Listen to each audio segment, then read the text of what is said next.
Hi everybody, Russ and My Hammers 11. Hope you're all safe and well. If you're new to the channel, please consider subscribing, hitting the bell icon so you're made aware of any time I put new content on. Obviously, we're still doing our weekly, game showy things for Iron Supporting Food Banks, the charity, and hopefully we'll raise that £20,000 that we. I said we were going to raise by the end of September. We're almost there, about 19 grand, so we're not too bad. We've about 10 days left, so it's not too bad. Today's guest, you see who it is. It's Conch. Joined us. Everyone knows his story. Joined us as a schoolboy. Then he came back, thankfully. 2 years at the club. 2 years at the club. Obviously, FA Cup final. We'll talk all about that. Played 70 times for the club, scored 2 goals, one very important goal, which we'll talk about later. And it's Conch. Hey, how's things with you, man? How you doing? Yeah, all good, mate. Thank you. Want to say enjoying back to football, but it's not obviously the same because there's no fans or nothing. But enjoying this back up and running, and hopefully it stays that way at the moment. Yeah, hopefully. How was the whole sort of lockdown with you and the kids and like homeschooling and stuff like that? Yeah, the homeschooling was quite difficult. My wife done a lot of that, so I was quite lucky. But the lockdown in itself was not too bad for me. It's a weird one. I've not had as much time with my kids on a one-on-one basis, really. So I've done a lot of stuff especially with my little boy in his football. So it was nice for me and him to get a bit of bonding and get playing football, which obviously I love and he loves as well. Yeah, no, exactly. You're right. I think it's helped a lot of families, definitely. I spend obviously, how many 20 odd years, with football and stuff, and same with me, sort of working at the office full time in London. It's so much. It was just lovely having a bit of. It feels weird now that she's back at school. You know what I mean? It's like, and I'm still at home, I'm like twiddling my thumbs here. I know. But all the rumours now, they keep hearing they're going to get extra off for October or it might lock down again. And it's probably. They've just gone back and they're with their friends and they obviously love it. And I just said to my little girl, you might get 2 weeks. I said, I don't want 2 weeks off. No, they don't. So they don't. That's nice to hear that she wants to be at school as well. Yeah. No, it is definitely, and it is. You said it's important. I mean, although to be honest, I'm not being funny. It's like the kids. I mean, you got it's like older boys and little girls and stuff, and it's. What they can do with technology nowadays compared to it's like, could you imagine if like we were locked down and we were like, I don't know, 8 or even like 13 and we've got like our Nokia 3310s, you've got no Netflix, you just got Snake. Yeah, they don't know how lucky they are. No, they don't. Especially when my 8-year-old daughter's teaching my mother-in-law how to FaceTime and WhatsApp and stuff. It's absolutely brilliant. I love it, man. I love it. But it is, and as you said, football's back and it was good. I mean, obviously, with the stuff with the academies, or the loan stuff you do, obviously during lockdown, it must have been like a weird time because you were trying to keep in touch, but they weren't. How did it all work with you? Yeah, so it's quite difficult. So obviously my role is, like you say, the loans and all that. So the lads that go out on loan, I try and visit the training ground. I go to the games to watch them and make sure everything's good with them, and if they're fitting in whatever club they're at as a club, and making sure that everything's okay. But obviously, everything got locked down, so I wasn't allowed to travel. I wasn't allowed to go to see them, which everything was on the phone, which it's not the same as seeing them face to face. And even now, like there's players ready to go out on loan, but it's so difficult at the moment. We've got young Dan Kemp gone out, but to go and visit him, to go to see, make sure his accommodation's fine and the boys are right. It's just not doable at the moment. It's going to be a tough time, especially for the young ones who need a little bit of guidance and looking after. Yeah, no, exactly. We had Zav on the other day, and we was talking about the under-14s and stuff. And I know you had the under-15s and stuff as well beforehand. And it was just really awkward, because it was like, you started off all the Zoom calls and stuff like that, and it's like, well, you get a bit of Zoom fatigue, don't you? Really, there's only the so kids much as you well. can do, and you can say or look at on the Zooms, ain't there? So it's going to be difficult times, and let's hope we don't go back into lockdown for everyone's sake. No, exactly, totally, and obviously, and the in between that, all the Billericay stuff came up as well, innit? So yeah, it does, and they're probably the ones who are suffering a little bit. Not just Billericay, I meant the non-league stuff because they're not allowed fans in, and that's how they make their money through the turnstiles, and people just going to watch them on a Saturday or Tuesday, Wednesday night, but. it's going to be tough for them, especially if again, like they're not allowed any fans in, and only time will tell with the lower league clubs like that. Yeah, no, you're right. You're right. It's one of those things, and I think, to be honest, I mean, you've got obviously, you can see the pyramid as a whole, because obviously the kids in the and obviously the Billericay from most like West Ham and Arsenal, Tottenham, Man U, whoever, they live in this Premier League bubble, and it is like you don't realise the effect it's having on the people lower down. We say that we're struggling because of COVID as a club, and it's like, well, look at Orient. No, you're right, but obviously everyone is not like that, are they? They support ourselves, like West Ham and Man United and Chelsea and Arsenal, and it's affecting them, but that's all people see, because that's all they support. But it's true, yeah. When you're in that lower leagues, if you like, and non-league, it's a lot tougher down there than at the top. Yeah, definitely. I mean, you see, is it today? Orient might have to forfeit their game because they can't put a team out. And it's because the players got COVID and everything. So but it must be weird because obviously Harry Kane sponsors Orient, doesn't he? Sponsors the team, so it's it must be weird. They'll have it on the back and the front as well. But I've seen some of the two teams that's played against them recently, Plymouth, and it was another team. They've all got to have the testing done now, but that's going to cost them money, which they can't really probably afford it, and. It's just one thing after another at the moment, isn't it? Yeah, it's mental. But anyway, we'll look back, Paul. That's what we do with this channel. We don't do any, everyone does all the the up to date stuff. We look back and look at sort of nostalgia and times gone by. So obviously, everyone knows you're a West Ham fan. It's like but.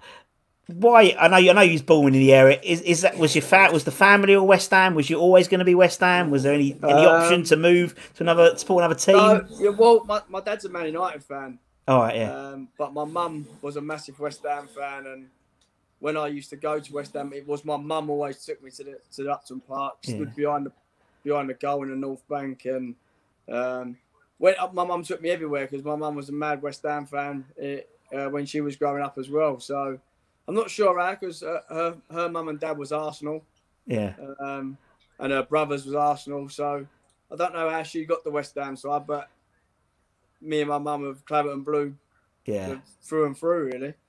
Yeah. for thick and through thin. Yeah. So obviously, we know you're fat, you're a fan, but obviously, what we like to do for anyone who's played for West Ham, we like to, and obviously the fans, we ask the fans like that same question, why are you a West Ham fan? But then we also ask the players, how did you become to play for West Ham? So we know you're a schoolboy and you went and then you came back.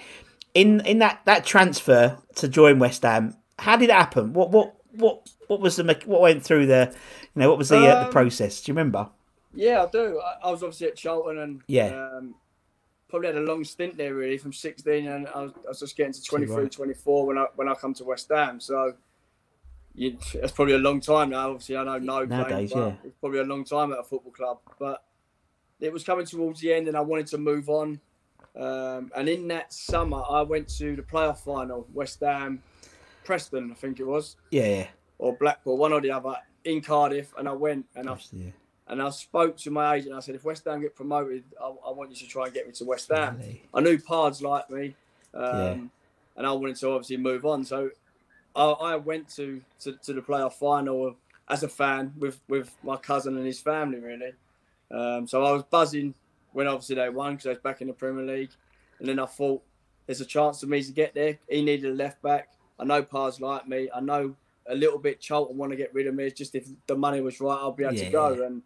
And so all summer I was desperate. That's the only club and move I wanted to make. Yeah. I remember I was in America and I got a whiff that it might happen. I was away with the family, but straight away I got on the plane to come back, and it didn't happen 2 weeks after I come back. So I could have stayed on my holiday, but I was really desperate for it to happen, and I wanted to make sure I was here just in case I had to have a medical. Yeah, totally. And obviously, you said, I mean, that's the thing. It's like, there was never any other club. As you said, it's like, what's it like being? Obviously, there's a few West Ham fans who have become obviously Nose famously, and obviously Cotty and people like that. What's it like to play for your club? Because obviously from a professional perspective, you're in the Premier League now, which is great.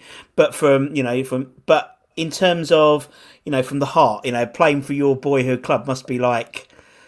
Yeah, I think when you grow up, and my boy probably be the same. They all want to be football players, and I was no different. I wanted to be a footballer, and I was lucky enough to do it. But to play for the club that you support as a kid, used to go and watch as a kid, and then end up going to that team, it's like a dream come true. And you don't never want to leave that club, if you know what I mean. You want to start there, you want to end there, and you want to be there for the rest of your life, because that's your club, and that's my club, and that's where I wanted to be. Yeah, and obviously you got in the right, sort of that resurgence, wasn't it? Because you said we got promoted. Obviously, the year before we didn't win, and we're back. But then that year we went up. It was Preston we beat, and then obviously we were in the Premier League, and with Pards, with a young, exciting squad.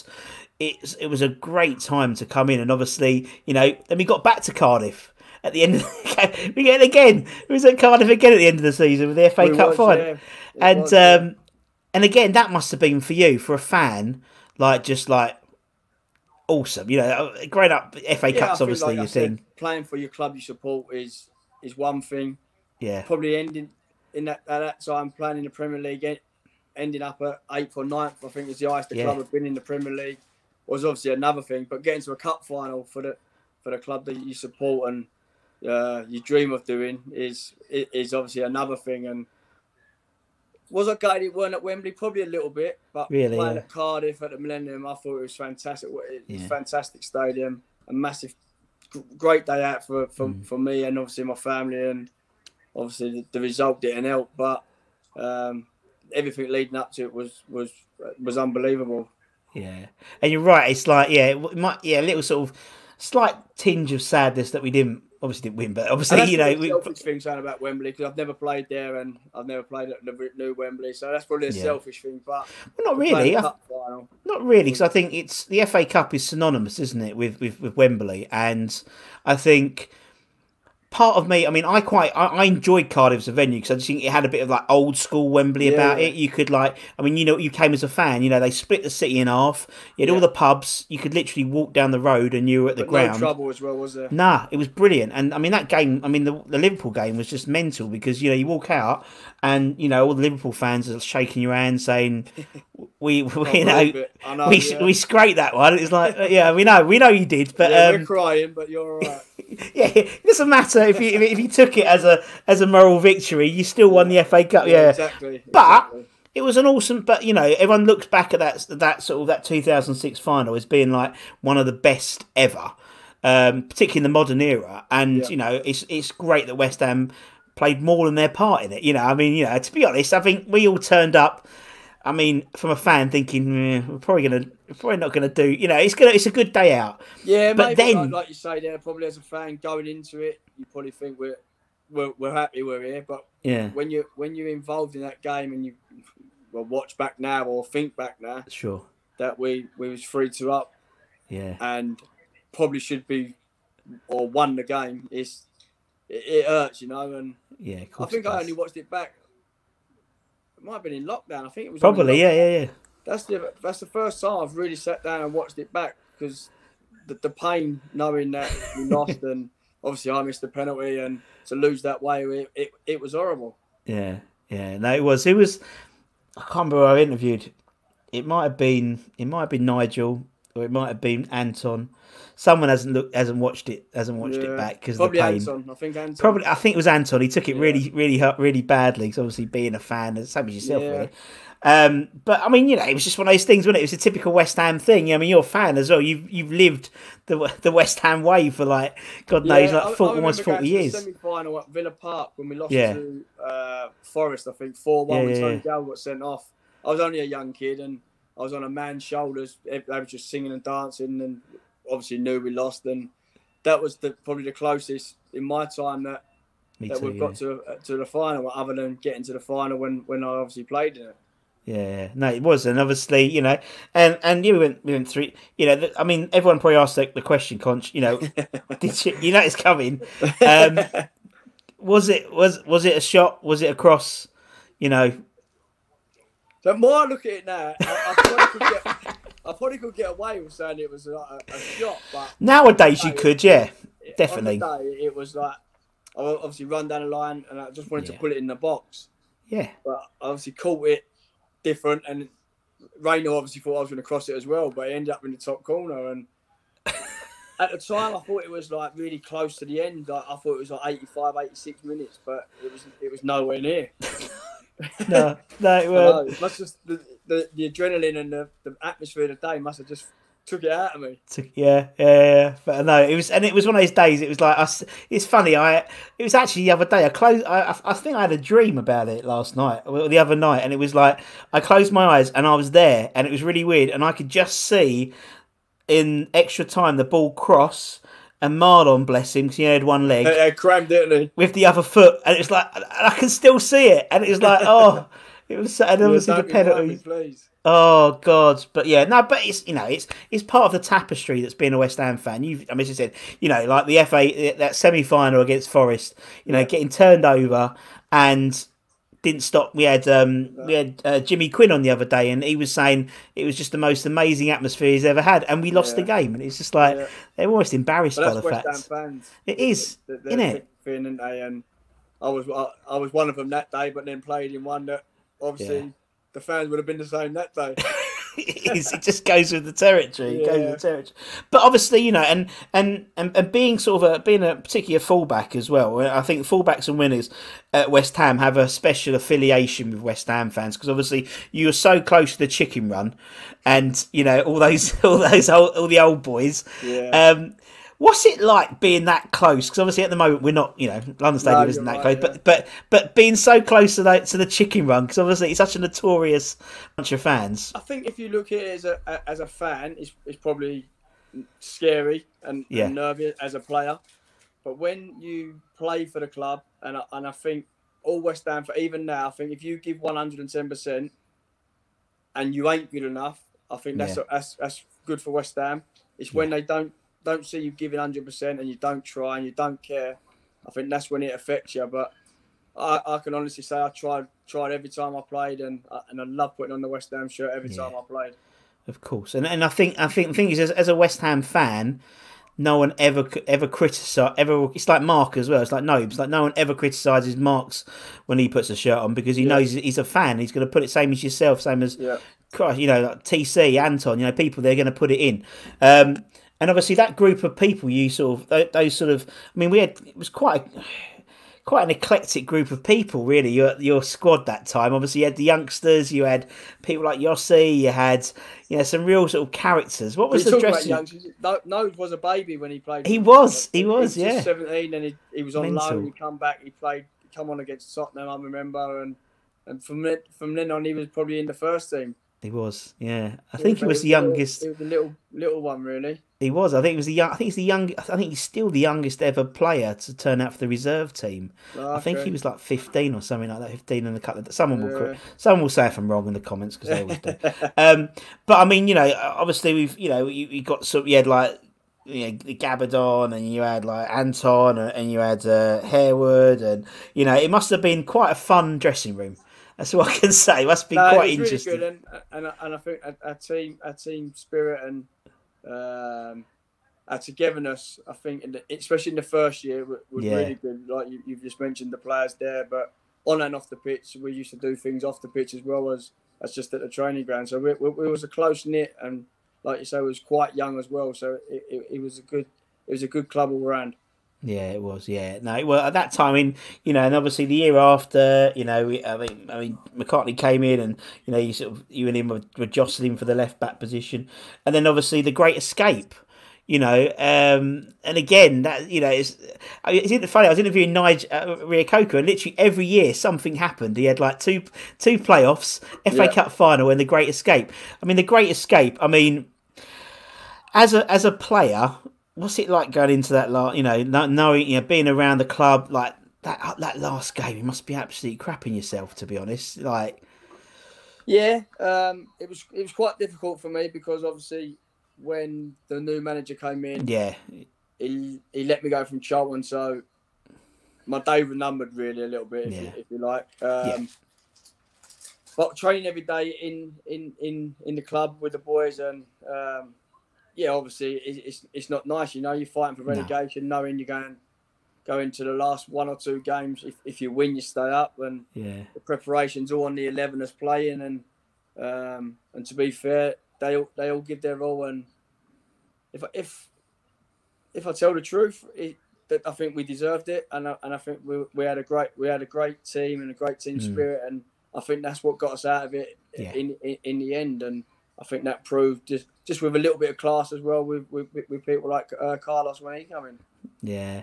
What was it like? I mean, we've interviewed. I'm thinking about it just now. We've interviewed quite a few people around this time. We've had even Johnny Pansill, God bless him. Yeah, he's a crazy man. I loved him.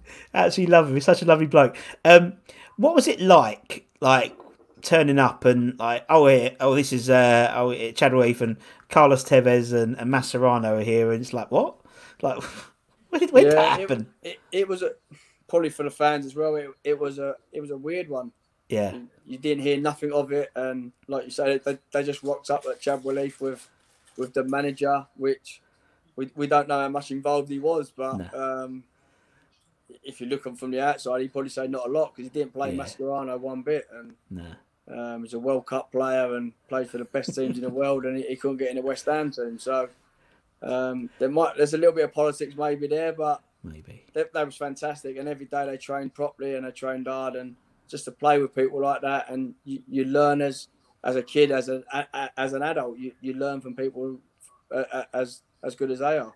Yeah, no, definitely. No, it's thinking about it, it must have been like, just as you said, having the experience of playing with someone like Tevez, or because he was sort of coming into the world scene a little bit, weren't he? And then a lot of people probably would not have known who he was, and until he obviously played for us, but. It was hard because he didn't speak English. No.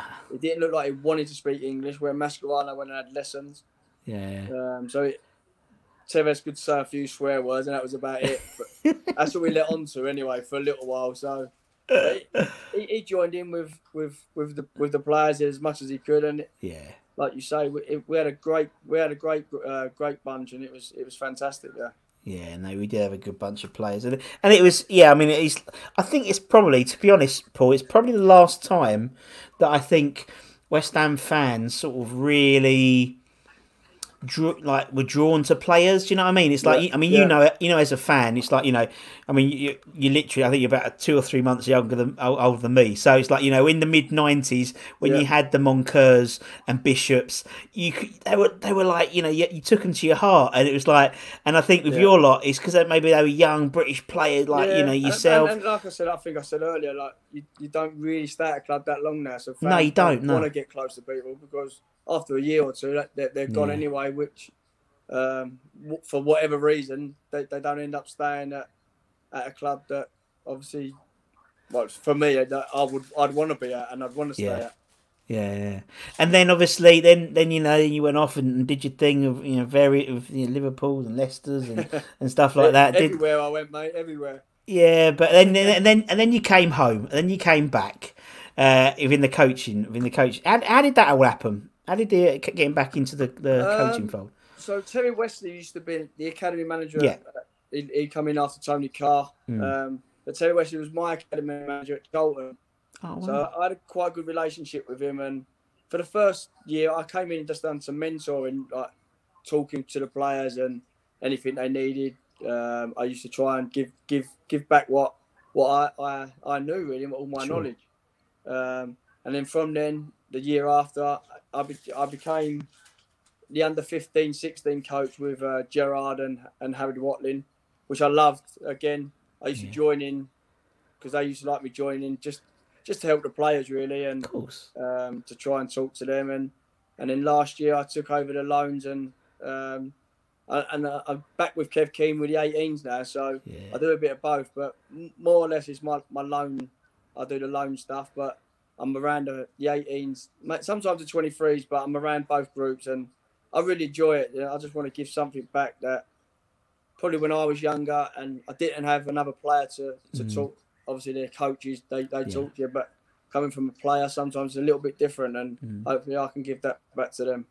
Yeah, sure, and it's great that actually Zavon mentioned the other day, it's like every age group has an ex-West Ham player in At the moment, it's really good. Yeah, she's brilliant.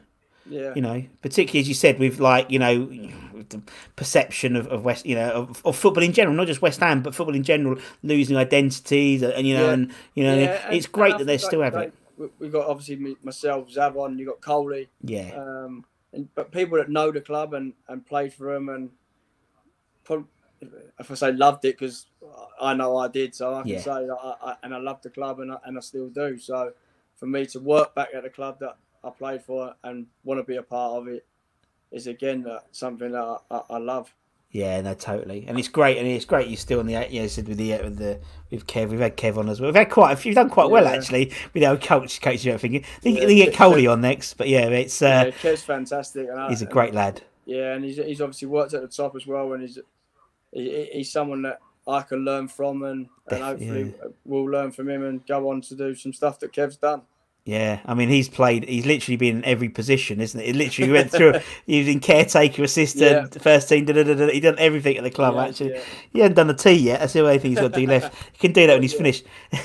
Right, let's go on to the 11, because this will be interesting. So basically, everyone we get on, bar I think Harry Redknapp's the only one who hasn't done it. He ducked out of that one. Yeah, he did. He had a call. We had a call coming. I've got a call coming, Russ. Sorry. Right. Anyway, so the idea is we pick 11 players from your time at the club. So when you play for the club, so you can play whatever formation. I'm not really fussed. But it's if you were picking the 11, you can obviously play yourself, obviously. But it's really interesting. So it's see how people, you know, who you enjoy playing with, and obviously, you know, it's only a bit of fun. We don't, you know, we're not slagging anyone off, but it's just all a bit of fun.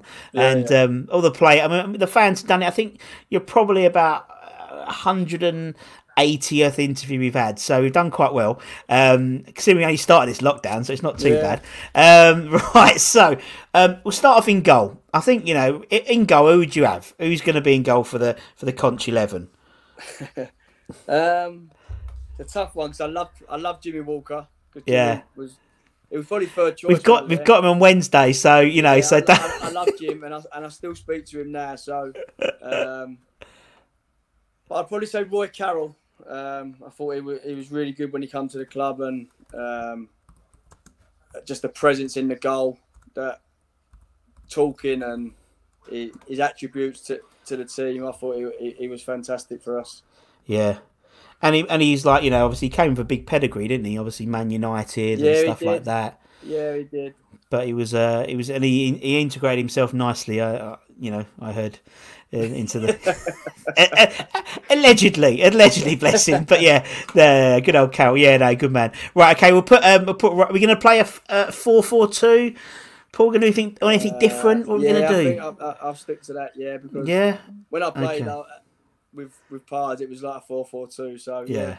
All right. Okay. So who's going to be left back?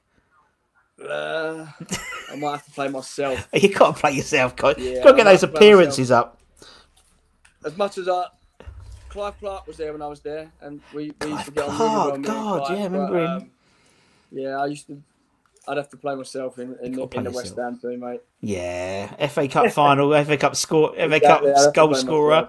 Got to play yourself. I mean, how many bloody, you know, in the it's only you, Ashton, and Trevor Brooking have scored an FA Cup final since I've been alive. So there you go. So there are three of you. Right, okay, you're left back. Who's going to go right back then? This is a really tough one because he probably played half the games and then was suspended for most of them. But Tomas Repka, I used to love playing with Thomas. I think absolute nutter. He was a nutter, but he used to give his all. Loved he passionate boy, and he used to try his hardest in everything he done. And I think you could rely on him if you needed him, and he just give his all every day in training, every day when he played. He tried his hardest in that West Ham shirt. Yeah, no, and what was he like off the pitch? Was he as? I mean, obviously now he's probably more famous for not playing football than he is for playing football. Bless him. But what was he like as a player, a person off the pitch? You know, was he calm? Did he flip? No, yeah, he was calm. But if we went out for food or whatever we done, he used to be involved. He used to always try and get involved. He was like fake Englishman, if you like, because we had a lot of English players, and he was like a fake Englishman. But he was a top man and top guy. He was.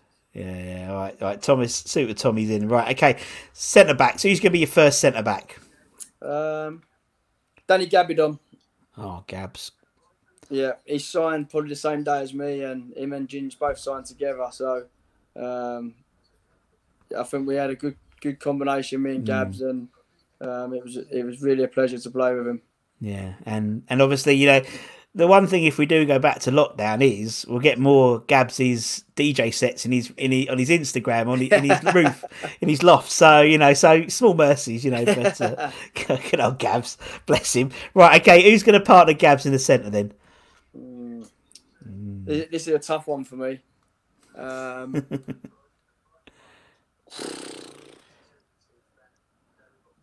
probably say Ginge. Yeah. Yeah. I think everyone knows Ginge. He's heart and soul into everything he does. Love the tackle, love the header, blocks. You name it, Ginge done it. So I'd have to play with Ginge. Yeah, no, it makes perfect sense, yeah. And, you know, he's someone I think would be nice to get around the club as well. You know what I mean? Just because he's really, he's still a local lad, isn't he? So. I think he's got a few soccer schools going on. But, yes. Yeah, he's an idol. West Ham love him. The fans love him. So yeah. I think if he wanted to, maybe he could. Yeah, no, I think so. I'd like to see him. I think he's one of those players. It's quite funny, you know. Ginger's, you know, he's like one of those guys who's like, as a fan, he left and came back, and I don't remember him. It's really weird. I don't remember his first stint as much as his second stint, because he came back as like a more rugged, more sort of West Ham defender. Yeah, on the same day. Yeah, he was proper red, like proper ginger, and then. Then he come back with no hair, so I don't know what happened. He must have got a bit of stress, Ginge, but he was the same no matter what. I say, he wanted to block it, he wanted to defend. He loved defending, and I think that's what you want to see out there. Yeah, it must be good for you, like for a fullback like yourself. You know, when you've got a player like Ginge, who knows going to put it gives you a little more license to go forward, because you know you've got some. You've got some sort of cover in the back, in it, and so particularly with you know, it's like with the goalkeeper. It's like if you're happy with the goalkeeper, then defence is happier. Like obviously, unfortunately, lost. And I think we just had a good connection. You know, I think especially me, Gabs, and Ginge, and obviously Roy. We got on really well, and like you say, if you trust each other, then you've got a good thing going on. Definitely. Right, okay, let's go into midfield. Left midfield. Yeah, I think we played really well together for the 2 years I was there, and it was a privilege to have in front of me Matty Etherington. Yeah, lovely bloke. I love playing with Matty, and I think we had a good connection down the left hand side. We both on the same wavelength, if you like, knew what each other good things were, bad things were, and had to help each other. So he was someone I really enjoyed playing with. Yeah, definitely. And he picked you in his team, so that's all right. Otherwise there'd be problems. But yeah, no, he's a top guy. And I think, it's all about, you know, it's something I didn't really think about, but obviously we've interviewed lots of wingers as well, and it's that connection between your left back and left wing and right back and right wing. Yeah. It's having that sort of ability to overlap, and obviously you bomb down the wing, and just knowing where he's going to be at this time, and how we can get crosses in the box with the forwards, and little things. But he was someone that I really got on well with and liked playing with him. Yeah, good shout. Okay, let's go the other wing on the right wing. Who are you going to have in the right midfield position then? Probably playing him out of position a little bit, but Yossi Benayoun. Oh, good old Yossi. Yeah, little wizard. Fantastic guy. Top man, and obviously a fantastic player. Yeah. I remember the goal, I think it was against Villa, when he winked, jinked and jeeved and chipped the keeper. I still remember it now, and just he could do that every day in training. He just turned it on when he wanted to, really. Yeah, and and apparently, I think Matty said he wasn't shy of a tackle. He liked to get involved a bit, which surprised me, because I always saw him as like a bit like Matty, really. You know, sort of But a win.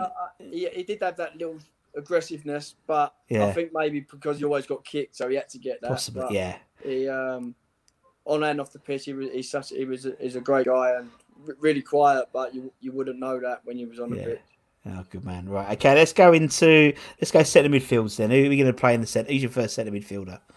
I'm going to go for. I don't think he gets enough credit. Hayden Mullins. Oh, no, definitely. Do you know what's funny about Hayden Mullins as a player? He is the modern day version of Peter Butler in that basically every one of your era puts Mullins in, but in terms of the players, but the fans don't. Same as Pete Butler. Pete Butler, like Martin Allen, Keano, they all put him in, and it's because he just does so much for the team. No one sees that. And people like that don't get enough credit. Like you said, they don't get enough credit, but I think real football people see what he brings to the team, and Hayden was one of them players that, like I say, didn't get a lot of credit, but we as a team and a squad knew what he would bring to the team. And maybe in the cup final we missed him a little bit. You look back now, and he was suspended, and maybe if he plays, you don't know, but he's just one of them players that he didn't get enough credit. No, he didn't, and you're right. It's a sliding doors moment, isn't it? But that's what West Ham fans live for. That what would have been, what would have been, and what would have been. Yeah. But I think you're right. I think him getting suspended and Louis Garcia getting suspended for Liverpool. Louis Garcia wasn't as integral as Mullins was for us. No, Liverpool had bigger players. There's some bigger players, but Hayden he was missed, and when he didn't play, I think you could tell he was missed in the team. Yeah, no, definitely. I think when we interviewed like Luke Chadwick, he had to put him right back just to get him into the team. You know what I mean? It's like, but God bless. Okay, right. Who's going to partner Hayden in the midfield then? Paul. I'm going to go Nigel Reo Coker, captain when I was there. I think he led by example. He was only young, but he was a good captain on and off the pitch. Whatever you needed, he would do, and he led properly on the pitch in the ways of you'd want your captain, and you'd want to be led by someone like him. And obviously he was. I mean, he was a relative. As you said, he was a young captain for us. And we interviewed him. He said, it was quite hard, really, thinking about it in retrospect. I was talking to more senior players and telling them what to do. But no, you're right. Yeah. But I suppose there's parallels. I mean, not being funny. Deck's only, you're right, now, and so it's. I think if you. I think today's day and age is probably a bit different. I think so anyway. But I think with Nige, he was so young, and I don't know. You had people like Sheringham, you had people like Tevez when he come. Yeah, that's what he probably means. People like that trying to tell them, but. He was good. He led by example, and he tried every game he played, and I think he tried to lead. And most West Ham fans would say he give 100% all the time. And I loved being with him, and he was a good lad. Yeah, and you're right. I mean, you're right when you say if people put in 100%, they can forgive them for not being like Kevin De Bruyne, but it's that effort in it, and you're right. And that's the frustration with some fans, isn't it? And I think that's why it's so good to have you guys in the coaching positions at West Ham, because that sort of type of stuff can be imparted to them. To the kids coming through. That's sort of what. But to be honest, that's what every fan expects. But West Ham fans seem to have that little bit more. I think so. But for a club like West Ham, if you can't give 100%, then you shouldn't be there anyway. True. That's what I believe, and you might get away with it lower league or lower clubs, but West Ham is a big football club, and the minimum you can do is give 100%. Yeah, no, I totally agree. Yeah, all right, Nigel's in. Who's going to be up front? Who's your first striker? Yeah, so you're killing me here because I need to play about 4 up. Well, by the way, I've left Nobes out there because Nobes was only a young boy when I was there, and he was he was in and out, trained every day, and you knew he was going to be one of the best. But as a sort of a player, when the sort of the kids turn up, so when like a Noble or I don't know, someone else turns up. Can you like look at when they're playing? You go, oh, he's got something about him, this boy. You know, can you sort of already have an idea which ones are going to push? Think so. Yeah, and Nose was good. He used to come in, and you couldn't do it nowadays. But like he would do this for you and do that, and Teddy would say, "Make me a cup of tea," and blah blah blah. But he had a little bit of chirpiness as well, Nose, and it was good because you don't want a young boy coming over being scared of the first team, and he give what he got, but you knew he had something, and fair play to him to go and do what he's done for the football club and still going is all credit to him. But he would make it in my team if I played with him a little bit more, but he didn't play as much, so I'd love to put him in, but I can't squeeze him in yet. No, you can't squeeze him in. That's fine. But anyway, so you're some players here. So yeah. I mean, you're just trying to prolong the agony. I know that. I am. And by the way, I didn't put Paolo in cat. Yeah, exactly. Yeah, I didn't play Paolo. I know, but it's like the way. Oh yeah, I didn't put in. Come on, strikers. Right. I've got to pick 2 positions for 4. Right. Well, you can. What you do? Pick 2, and you can pick. You can give honourable mentions. And say, these are the 4 I'd pick, and then just go, and we'll pick. That's the way people tend to do it, to be honest, when they're struggling. We'll go with Dean Ashton. Yeah. Obviously, played with Dino. Gutted that he got injured, how he did, and what's happened to him. But I think he would have gone on and been one of the best in the Premier League. Oh, without a doubt. He was just a natural goal scorer, but he was big and he could use his body, and he was fantastic to play with. Loved playing with him. Scored some vital goals. I think one at Man City in the cup. Yeah. In the quarter-final, I think it was. He went and scored there when he chopped onto his left and put it in the goal. Yeah. Fantastic. But yeah, Dino would be there, and I will go with. Oh dear, I can see the agony in your face, Paul. I'll probably go with Tevez. Yeah, but I'm gutted really because I hate leaving Bobby Zamora out because I love playing with Bob. I played with him so many clubs and I love playing with him. He's probably up there with one of the best as well with what I played with. Like Dino, he can hold the ball up. He's strong. He's powerful. Yeah, we had something inclined that we knew each other really, and obviously Teddy. I love playing with Ted. Someone to learn from, experience. Definitely. Had a great pedigree. Love to have played with him when he was a bit younger, but the stuff he could do at, I don't know, I think he was 37, 38 when I played with him. Mental, isn't it? And he was with Bobby. Did you play with Bobby at youth as well? I did, yeah. At Sarab, county level, Senrab. Yeah, and then obviously at Fulham. Of course, yeah. I went to Fulham. I played with him quite a bit, so. And you didn't pick him, that man. I'm joking. I'm joking. I'm joking.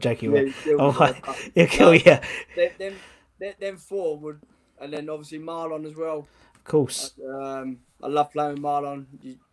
He was a little bit different, but he was powerful. He was quick. He was strong. So there's 5 players there that you can put in your team, and even today's game, that all 5 of them would get in any team. Oh, they would. I mean, you could do a couple of them at the moment, to be honest. You'd have them in your team. So I know I've only picked them 2, but them 5 would. They're all in my team really. Oh, definitely. Paul, man, look, it's been brilliant. Thank you so much for your time. I said 45 minutes, and it's 44 minutes. I'm a man of my word, if anything else.